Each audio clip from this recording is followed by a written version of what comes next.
vulval lichen planus. Okay.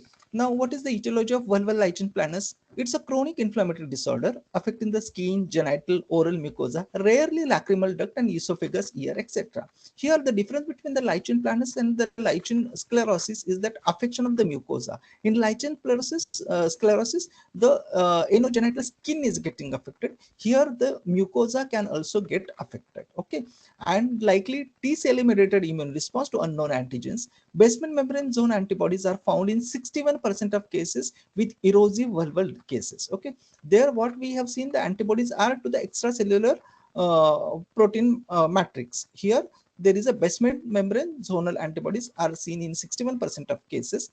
It may overlap with lichen sclerosis also. And the features are almost same: itching, irritation, soreness, dyspareunia, urinary symptoms, vaginal discharge. It can be asymptomatic also. There are three types of lesion you see in vulval lichen planus, that is classical, hypertrophic, and erosive. Out of which the erosive is the most symptomatic, classical is the most common, and hypertrophic is the most rare. Okay, so rare is this one. This is most symptomatic and this is most common. Classical is the most common, which is in form of papules on keratinized erogenital skin. There may be striae, often asymptomatic. Hyperpigmentation may follow resolution. So patient with lichen planus may be asymptomatic in classical cases. Okay, and that is one of the common presentation. Hypertrophic is rare. Okay, and in hypertrophic there is no vaginal involvement. So vulval lichen planus has got generally mucosal involvement, but in hypertrophic it is rare condition. It is in form thick warty plaques affecting the perineum and perianal region. It may ulcerate, mimic malignancy, and there is no vaginal involvement. Erosive is the most symptomatic subtype, and mucosal erosions and mauve edges. Sometimes there will be Wickham striae. So these are the typical buzzwords. The presence of Wickham striae, mauve edges, and vaginal involvement can cause scarring and stenosis. So if you see vaginal involvement, this Wickham striae and mauve edges, then you select the vulval lichen planus as a diagnosis. Okay, that is how you will differentiate it from vulval sclerosis. Okay, lichen sclerosis. Symptoms are postcoital bleeding, dyspareunia, serosanguinous discharge. There is oral involvement. That is why this is also called as vulvovaginal gingival syndrome. Complications can be scarring or the vaginal synecdoche. It can develop into squamous cell carcinoma, around 3% incidence in some studies. Diagnosis is mainly clinical because of its characteristic appearance and involvement of the vagina, which rules out the lichen sclerosis. Lichen sclerosis does not have the vaginal involvement. And histology is typical.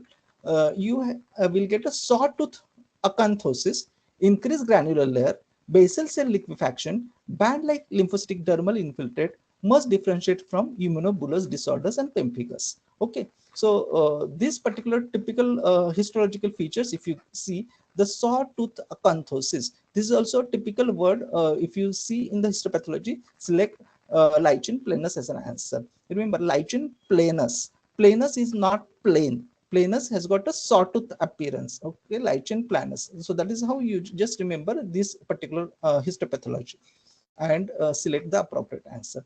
The biopsy required if the diagnosis is uncertain or VIN or squamous cell carcinoma is suspected. Direct immunofluorescence, if you suspect immunobullous disorder, go for direct immunofluorescence. Autoimmune screening, especially for thyroid, is indicated. Skin swab to exclude secondary infection of excoriated lesions.